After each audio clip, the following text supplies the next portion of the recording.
There's some pricey paving going on in Spokane County, and shocked neighbors are getting stuck with the tab. Well, homeowners on the South Hill are finding themselves between a road and a hard spot. Now they have to decide if they want to go ahead with some pricey paving. Neighbors on Cuba Street between 37th and 40th could be paying tens of thousands of dollars for the city to bring in the blacktop. And KXLY4's Aaron Luna joins us now live from that location. Aaron? Nadine, residents in this neighborhood were concerned about safety, namely keeping through traffic kind of to a minimum and also keep them at a slower rate of speed. So one of the city's options was to come in here, pave this road, which is 40th, and Cuba down at the end. When they do that, they can put in some traffic control. However, it's kind of an expensive option for some homeowners here.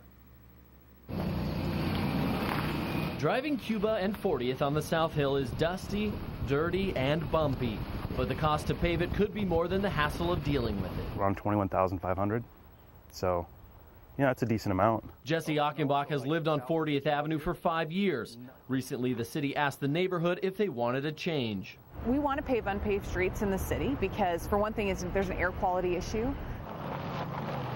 Plus, it helps us deal with stormwater drainage better. Using bond money from early 2000, the city would pay for some of the cost, leaving the rest for homeowners. Right now, I'm for it. I mean, I want a paved road. Obviously, the cost is one of the main concerns.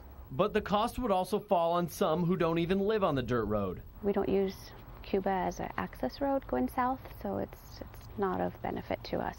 Cuba is the closest side street to Jenny Slagle's house, so she would have to pay around $2,000.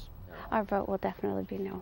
Around 600 cars drive down Cuba each day. Paving Cuba will only really benefit those south of 38th.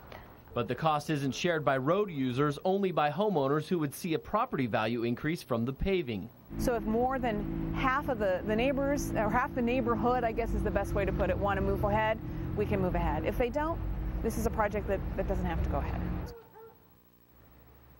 Now, if those homeowners do want to move ahead, they can go ahead and form a local improvement district. That way they can explore their options in greater detail. Nadine? Let's say the neighbors go ahead and vote for this project. What about those who can't afford, say, thousands of dollars of their share of it?